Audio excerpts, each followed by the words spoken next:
Bonjour à toutes et à tous. Je voudrais d'abord remercier une fois de plus le Collège des Bernardins de nous accueillir. Vous venez de le faire. Nous nous sentons bien ici. À la limite, on pourrait s'y installer. Mais ce n'est pas notre projet, surtout que nous avons nos propres installations et nous en... Il n'y a plus de micro. Bon. Bien. Ça marche mieux? Je ne suis pas sûr, non? Ça marche avec moi, mais pas avec vous. Mais je ne sais pas. Vous entendez? Ça marche? De toute façon, ce que j'ai à dire n'est pas extrêmement intéressant. C'est la table ronde qui va l'être beaucoup plus. Je voudrais remercier donc le Collège des Bernardins. Je l'ai fait, je le refais, de nous accueillir. Je voudrais aussi remercier le centre, je cherche le nom, le Centre culturel international de Cerisy. Puisque le livre dont nous allons parler ce soir résulte d'un colloque que nous avons tenu à Cerisy, dans ce lieu assez magique, où nous avons pris la suite de grande gloire de la littérature française. Alors évidemment, nous ne sommes pas situés à ce niveau, mais nous avons creuser notre sillon dans d'autres domaines, dans le domaine de l'économie.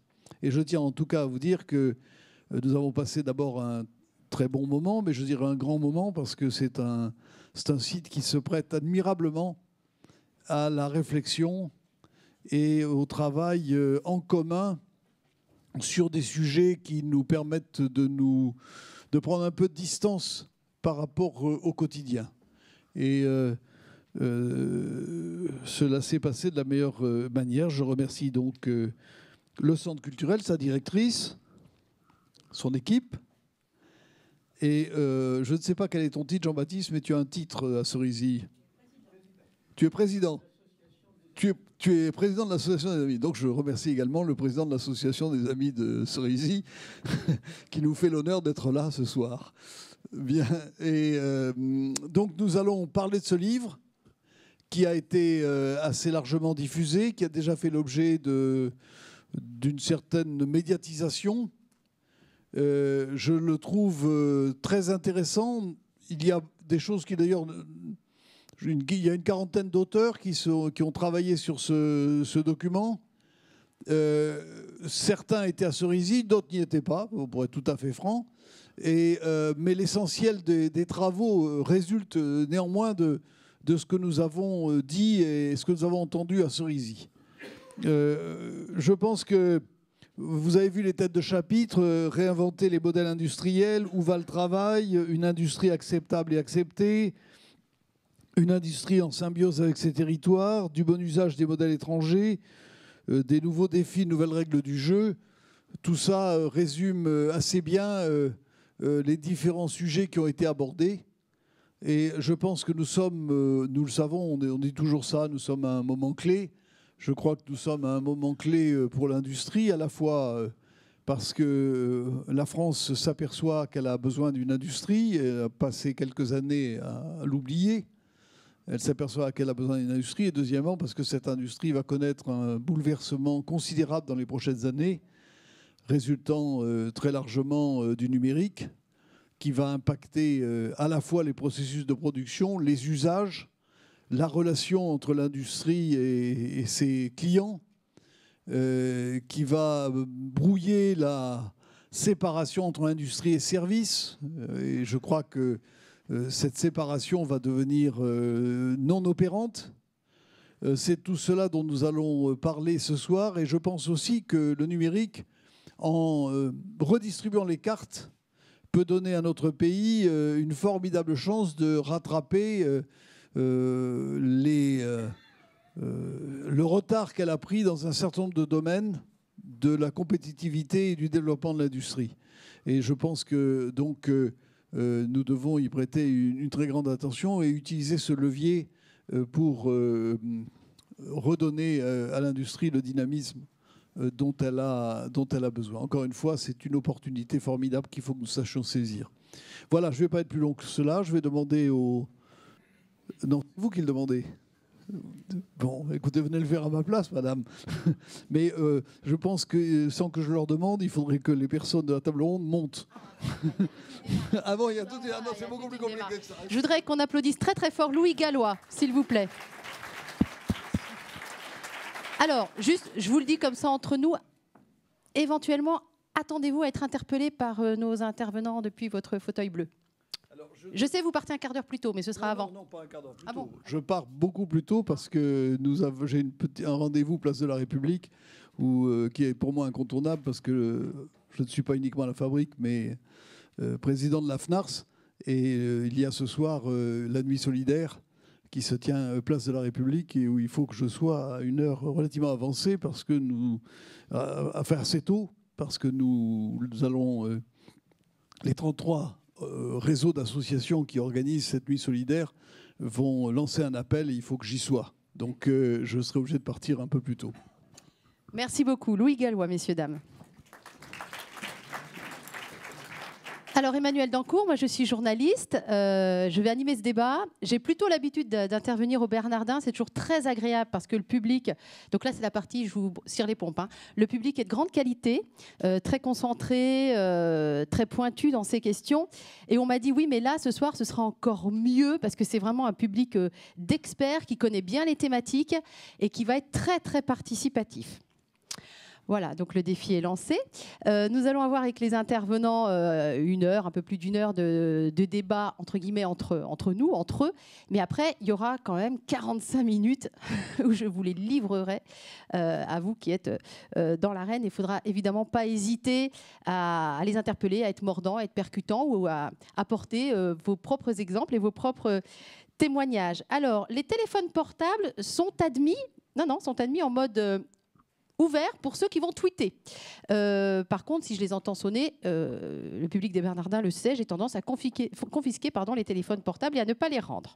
Voilà, ça c'est fait, ça c'est dit. Les intervenants, ils sont au nombre de 5. Je vais vous les présenter un à un et vous demander de les recevoir comme ils le méritent. Le premier s'appelle Michel Dansette. Il va venir me rejoindre. Michel, venez. Michel est diplômé d'école polytechnique et de l'école des mines de Paris. Il dirige l'innovation et la prospective du groupe FIV, dont l'ambition est de concevoir les équipements industriels et les usines du futur, plus flexibles et plus respectueux des hommes et de l'environnement. Donc c'est Monsieur Usine du futur, si vous ne devez retenir qu'une seule chose. Ça vous va, Michel? Monsieur Usine du futur comme Parfait. étiquette? Oui. Ça vous va? Très flatteur. À côté de Michel Dansette, je vais demander à Blanche Segrestin de venir nous rejoindre, qu'on peut applaudir, qui est docteur en sciences de gestion. Elle est professeure à Mines ParisTech. Blanche travaille sur la théorie de l'entreprise et les modèles de gouvernance et sur le lien entre innovation collective et gouvernance. Elle a animé ici au Bernardin un des axes de recherche du projet qui s'appelait l'entreprise forme de propriété et responsabilité sociale au Collège des Bernardins. Ça s'est terminé avec la fin de l'année 2014, hein, c'est ça. Et Blanche est titulaire depuis quoi, 3-4 jours 3 jours. 3 jours d'une nouvelle chaire à Mines ParisTech, une chaire théorie de l'entreprise. Voilà, on vous félicite. Merci. Donc c'est Madame théorie de l'entreprise. Oui, entre autres, avec beaucoup d'autres. Avec beaucoup d'autres. Voilà, on vous remercie beaucoup d'être à nos côtés. François Bourdoncle va venir nous rejoindre. François Bourdoncle, qui est juste ici, qu'on accueille aussi. Ingénieur au corps des mines et docteur en informatique, il a mené une carrière de recherche académique et industrielle en France et en Californie. Il a cofondé Exalid, qui est une société pionnière dans le domaine des moteurs de recherche et du big data. Aujourd'hui intégré au groupe Dassault Systèmes, il a été nommé co-chef de file de la filière Big Data française. Si vous ne devez retenir qu'une chose sur François Bourdoncle, c'est que c'est monsieur numérique. Ça vous va comme ça, François? Voilà, il n'y a pas la langue dans sa poche, hein. Vous verrez ça tout à l'heure. Ça, c'est moi, on s'en fiche. Alors, Pierre Vels. Pierre Vels va venir nous rejoindre sur cette table ronde. Ingénieur et sociologue, membre de l'Académie des technologies. Il a été directeur de la recherche, puis directeur de l'École nationale des ponts et chaussées et président de ParisTech. Et aujourd'hui, il pilote le cluster du plateau de Saclay, de Paris-Saclay. On est très content de vous avoir avec nous, Pierre. Bonjour. Bonjour. Ça va? Oui, ça va. Voilà, il est malade, ils l'ont mis à côté de moi, c'est dramatique. On va s'en sortir quand même. Et puis juste ici, Juste ici, je demandais à Geneviève Ferron-Creuset de bien vouloir venir nous rejoindre sous vos applaudissements. Alors, je vais retrouver sa fiche très bien écrite que vous avez tous à la fin de votre livre. Hein. J'espère que vous l'avez tous, le livre. OK. Il est à vendre quelque part? Il coûte combien?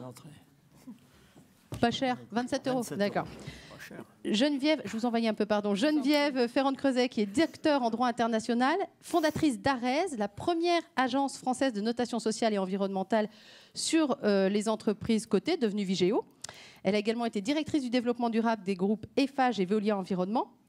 Elle a fondé et dirige le bureau d'études en innovation territoriale qui s'appelle Casabi. Elle est vice-présidente de la fondation Nicolas Hulot et de The Shift Project, qui est un think tank sur la transition énergétique. C'est Madame Développement durable, si vous préférez, ou écologie industrielle. C'est encore mieux, je crois. Voilà. Ben, merci d'avoir rejoint notre table. On va laisser ça.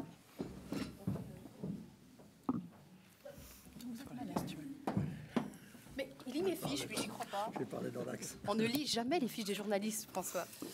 Je vais vous donner la parole pour démarrer, Pierre Vels, par rapport, peut-être une petite introduction par rapport à cet ouvrage, L'industrie, notre avenir, parce que vous avez été l'un des coordinateurs et vous signez 2 articles dedans. Donc un petit mot pour l'introduction. Bonsoir à toutes et à tous. D'abord, bon, j'ai pas fait grand-chose. J'ai effectivement contribué à organiser le colloque et puis ensuite le livre, mais le plus gros du travail, quand même, je tiens à le dire, a été fait par Thierry Veil, qui est trop modeste et on avait voté pour que Thierry Veil. On a d'ailleurs voté tout à l'heure pour que Thierry Veil soit à la tribune, mais bon, voilà. Et Thierry Veil appuyait bien sûr sur l'équipe de la Fabrique avec Émilie et tous les autres membres de l'équipe, et puis bien sûr aussi appuyé sur la belle organisation de Cerisy. Bon, pour présenter le livre, 2-3 mots. Je crois que l'essentiel est dans le titre. Enfin, une grande part importante, c'est l'industrie, notre avenir. Le but, c'est de prendre définitivement congé de cette vision absurde, mais qui a quand même été très très forte en France et qu'il reste. Bon, je pense qu'ici, elle est pas.